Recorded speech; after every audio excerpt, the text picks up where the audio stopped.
Hello again.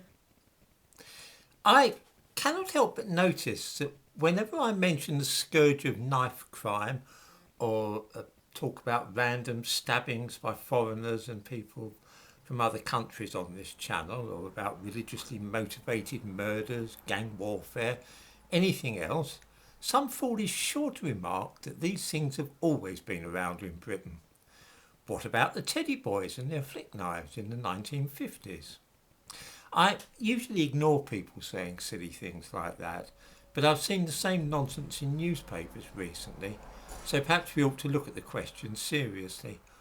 What was happening with murders in the 1950s when the teddy boys were around?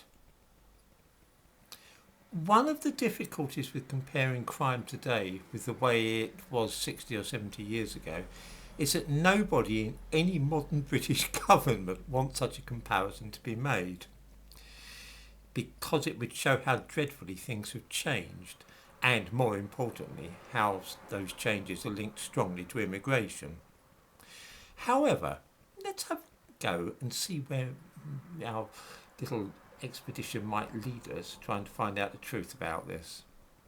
The first link I give in the description to this video is an extract from Hansard, that's the official record of parliamentary debates and so on. It's from 1955 and it tells us how many people were convicted of murder in 1953.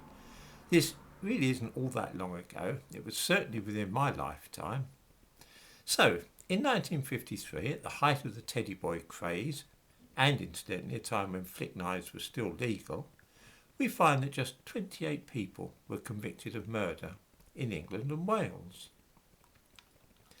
To find the corresponding figure today isn't easy because, of course, all homicides are now lumped together, so we can only see the figures for murders, manslaughter and infanticide all rolled into one. Fortunately, though, we know that 80% of homicides in England and Wales are murders. We also know that roughly 80% of those charged with and tried for homicide are convicted.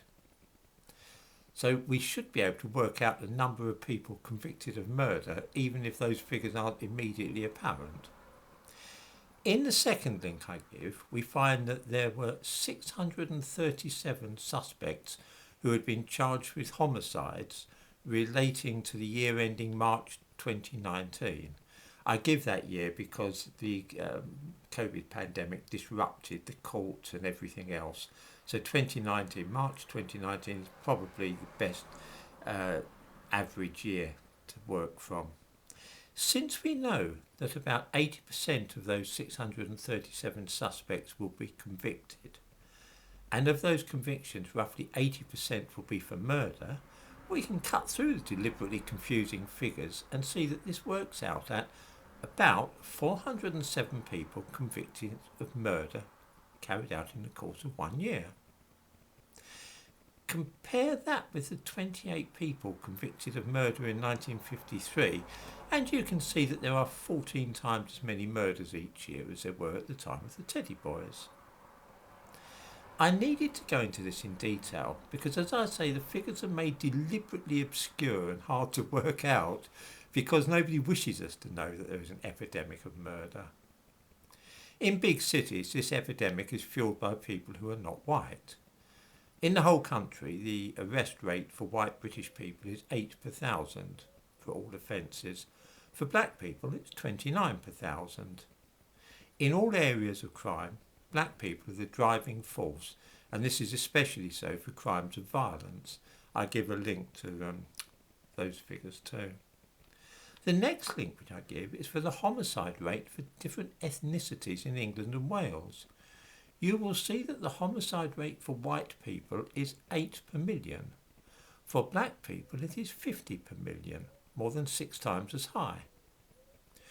When we are asking ourselves if there is any connection between immigration and the number of murders in this country, the answer seems to be yes, a very strong connection.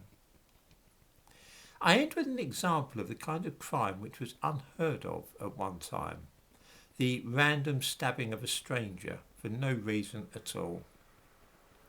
The thumbnail to this video shows Faisal Khan, a 26-year-old refugee who was living in the Cambridgeshire town of Peterborough last year. While walking down the road, he decided to start stabbing a 9-year-old boy, quite unknown to him, in the face. The final link I give is to this case. I would be curious to know if people really think that random stabbings of that kind were a feature of the 1950s during the teddy boy era. This is about immigration, and although great efforts made to make the statistics confusing, the facts are all there for those with the patience to untangle them. Britain is in the grip of an epidemic of murders, and they're running at a rate roughly 14 or 15 times as frequent as was the case in the early 1950s. Of those murders, the majority are carried out by, well, shall we say that at least a third are carried out by black people, which when you consider they make up only 3% of the country's population tells you that they are 10 times more likely to be committing murders than white people. I'm going to go into this again, not today, but in a video later this week, because there's a good deal more to be said on the subject.